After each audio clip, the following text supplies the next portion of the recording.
À Libreville, un compatriote venu tout droit du pays de Samuel Eto'o a cru bon devenir DG de la Société d'énergie et d'eau du Gabon depuis son salon au PK8.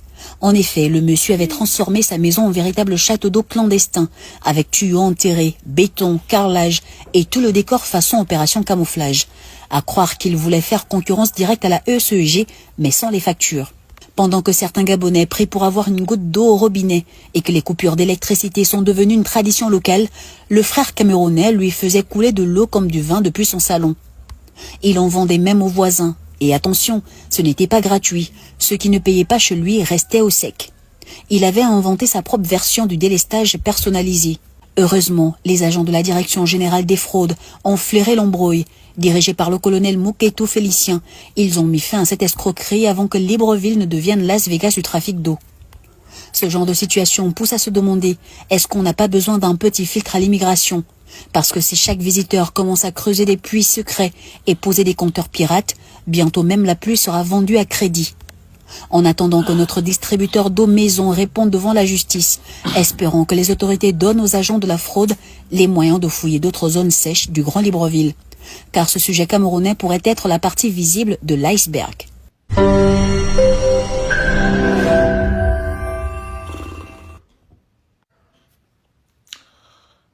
Salut à tous, je viens d'écouter cette vidéo qu'un ami qui réside aussi au Gabon, il est camerounais comme moi, il réside au Gabon, il m'a envoyé et il l'a mis en bas sur WhatsApp, il m'a envoyé la vidéo sur WhatsApp et il a mis en bas, ces gars ne cesseront jamais de nous humilier, ils ne cesseront jamais de nous souiller. J'ai honte et moi je lui ai dit, moi je n'ai pas honte parce que ça ne me concerne pas. Parce que quand quelqu'un se comporte comme ça, c'est sa famille et son nom qu'il souille d'abord. Et lui, il a même eu la chance que ce soit une consoeur qui est un peu modérée dans la voix, dans l'écriture. Si c'est moi qui avais fait ce reportage, mon cher ami, je t'aurais bousillé mot pour mot. J'ai dit que chaque phrase allait être une missile. Allait être un missile, je voulais dire. Chaque phrase allait être un missile contre toi. J'allais te bousiller. J'allais te caricaturer. Non, au bout d'un moment, les amis. Écoutez, hein, la malchance, je vais dire, mettre ça sous le doigt de la malchance, a voulu que cet individu et moi, nous ayons la même nationalité. Que cet individu ait la même nationalité que Samuel Eto'o. Parce que j'ai suivi la consoeur dit, venu tout droit du pays de Samuel Eto'o. Samuel Eto'o ne se reconnaît pas dans un tel acte. Moi, Raoul, je ne me reconnais pas dans un tel acte. Ça, c'est un bandit. C'est un voyou. C'est un brigand. Et il faut le traiter comme tel. Je dis que moi là, je ne me reconnais pas dans ce type d'acte. Mes chers amis gabonais, je suis d'accord avec votre colère.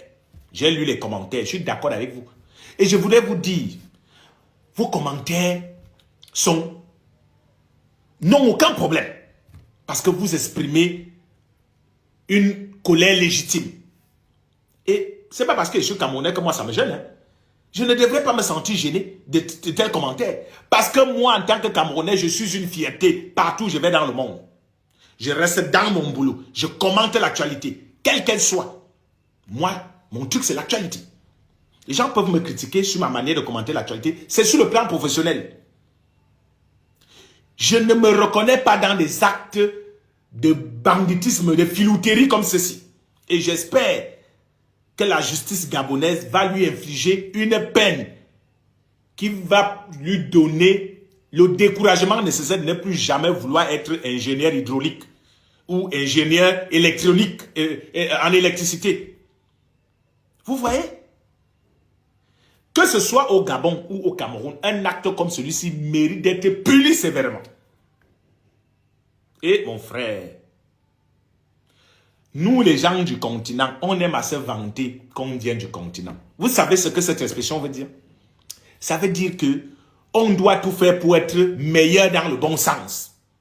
On doit tout faire dans le sport, dans la politique, dans l'économie, dans les études. C'est ça le continent, être meilleur en tout. Que quand on dit que écrivons un commentaire, écrivons une chronique, écrivons un reportage, je viens et dis que je vais faire le concours.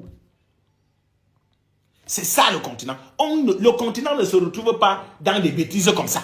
Ce gars-ci, la seule malchance que lui et moi on a en commun, c'est le fait qu'on a la même nationalité. Sinon, lui et moi, on ne partage pas les mêmes valeurs. On n'a rien en commun. C'est un bandit. C'est un bandit, c'est tout.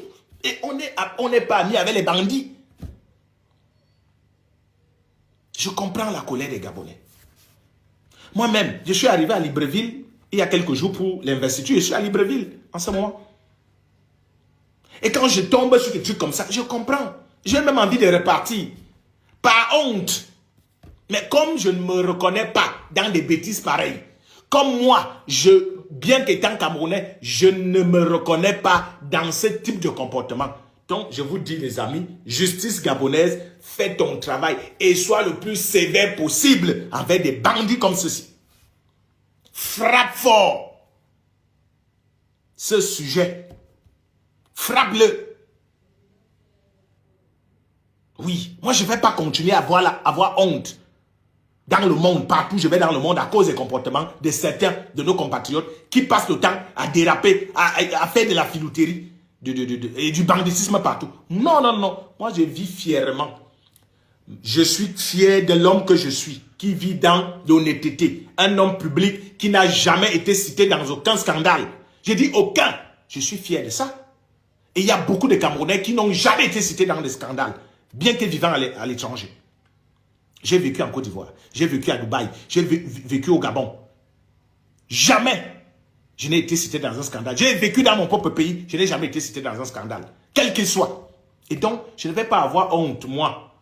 Ou alors, pour un chrétien comme ça, j'ai dit que la justice te punisse comme tu le mérites. J'ai dit que tu as eu la chance que ce n'est pas moi qu'on a appelé pour ce reportage. C'est ça. Le prochain qu'on va attraper, je vais lui faire la fête dans mon commentaire. Et il n'y aura pas, ce sera dans la dénonciation, c'est sans pitié. C'est sans pitié. On ne peut pas souiller les gens comme ça tout le temps. Oh.